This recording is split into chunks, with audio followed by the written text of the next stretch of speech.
कस्बा law college में छात्रा के साथ हुए सामूहिक दुष्कर्म की घटना के विरोध में बीजेपी ने आज जोरदार प्रदर्शन किया। प्रदर्शन के दौरान मुख्यमंत्री की चुप्पी और दोषियों को फांसी की मांग को लेकर भाजपा कार्यकर्ता सड़कों पर उतर आए।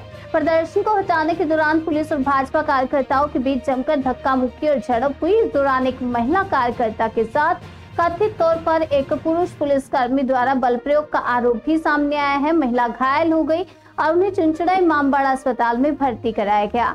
पुलिस ने इन आरोपों से इनकार किया है, लेकिन इस घटना के बाद चुनचुड़ा के रविंद्र नगर शनि मंदिर इलाका तनावपूर्ण बना हुआ है।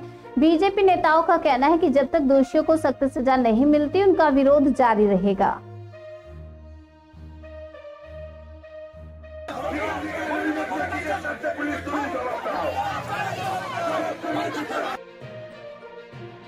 সরকারের উলঙ্গ রূপ আমরা খালি গায়ে তুলে ধরছি। পশ্চিমবাংলা সরকার যে হারে নারীদের উপর নির্যাতন এবং ধর্ষণ চালাচ্ছে, তাদের নেতৃত্বে, মমতা বেগমের নেতৃত্বে এই সব কাণ্ড কারখানা হচ্ছে। অনুব্রতর মতো লোক এত কুরুচিকর মন্তব্য করার পর মা বোনেদের, শুধু ওই পুলিশের মা বোন নয়, সারা ভারতবর্ষের মা বোনেদের উপর এত কুরুচিকর আক্রমণ করার পর তাকে যখন গ্রেপ্তার করা হয় না, তার মানে এই ধরনের টিএমসিপি নেতারা সিলমোহর পেয়ে যায়, তখনই গিয়ে তারা এই ধরনের কাণ্ড কারখানা ঘটায়।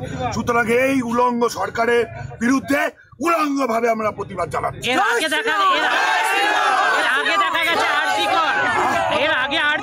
আবার এই একটি ঘটনা বারবার করে তো বলছি, এই সরকারের উলঙ্গ চেহারা সামনে চলে এসছে, যার কারণে আমরা আজকে উলঙ্গ হয়ে প্রতিবাদ জানাচ্ছি।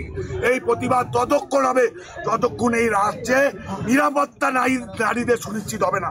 মানুষকে বলতে হচ্ছে আমাদের, যে মা বোনেদের বলতে হচ্ছে আমাদের, যে আপনারা সাবধানে বাড়ি থেকে বেরাবেন, সাবধানে বাড়ি থেকে বেরাবেন, রাস্তায় তৃণমূল আছে, সাবধানে বাড়ি থেকে বেরাবেন, রাস্তায় তৃণমূল আছে।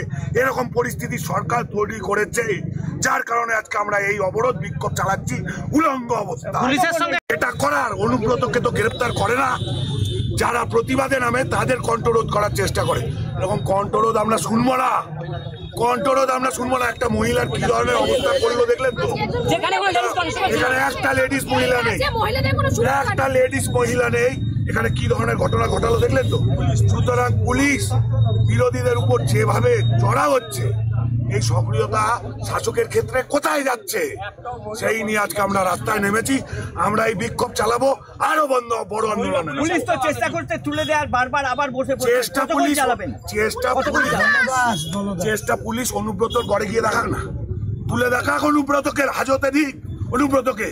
এখানে কারা? এখানে একটাও কি ধর্ষক দেখলে মনে হচ্ছে নাকি? যেখানে ধর্ষক আছে সেখানে যাচ্ছে না কেন?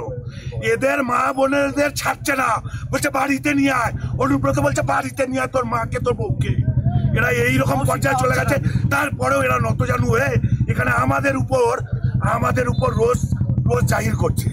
এই রোজ এখানে না দেখিয়ে, চর্বি তেল এখানে না দেখিয়ে বীরভূমে গিয়ে দেখা, তবে বুঝবো বাপের বেটা সে মায়ের দুধ খেয়েছিস, তবে বুঝবো।